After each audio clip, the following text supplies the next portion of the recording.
I want to have, as part of the gun initiative, though, an informational campaign to really change the hearts and minds of people in Washington, D.C., and in particular our young people.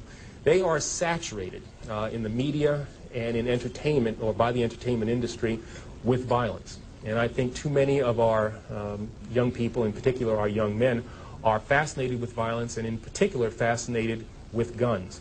And what we need to do is change the way in which people think about guns, especially young people, and make it something that's not cool, that it's not acceptable, it's not hip to carry a gun anymore.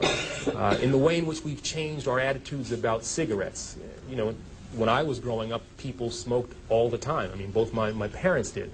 But over time, we changed the way in which people thought about smoking, and so now we have people who cower outside of buildings and kind of smoke in private and don't want to admit it. And that's what I think we need to do with guns, really change the way in which people think about guns. Now, this is not going to be something that's very easy to do, because we are, quite frankly, fighting something that appears, you know, every day on television, on the radio, in our popular music, in movies that these kids are exposed to. It will be an effort that will entail things that I'm really not familiar with. I think I'm a pretty good lawyer, but we need to get really innovative, creative things that are going to grab the attention of these kids and change, as I said, the way in which they think about guns. And so what I've asked is that the creative community in Washington, those ad agencies that create these snappy ads and make me buy things that I don't really need, devote that talent in a more constructive way so we can get at the minds of these young people.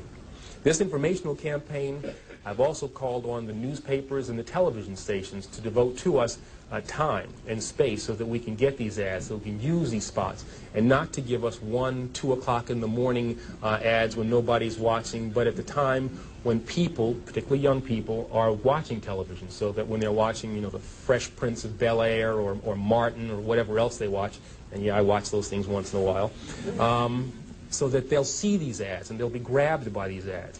I've also asked people who have influence over youngsters, entertainers, athletes, to be involved in this program as well. But not only them, community leaders, Jesse Jackson, Mayor Barry, people who have credibility with young people should be on the television, on the radio, as much as we possibly can, and telling these youngsters that it's wrong to carry a gun, and that if you have information about people who are carrying guns, you've got to share that with Chief Thomas and with his people as well.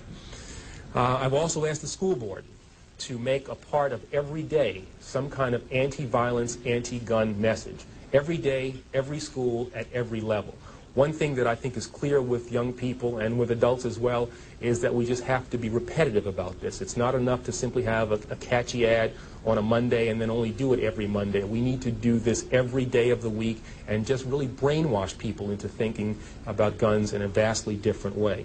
We also want to have a hotline that we will set up and have the number of that hotline that would just go out there, and that would be something that people would have emblazoned in their minds so that when they see a gun or become familiar about the facts of a gun crime, they would call that hotline and pass that information on.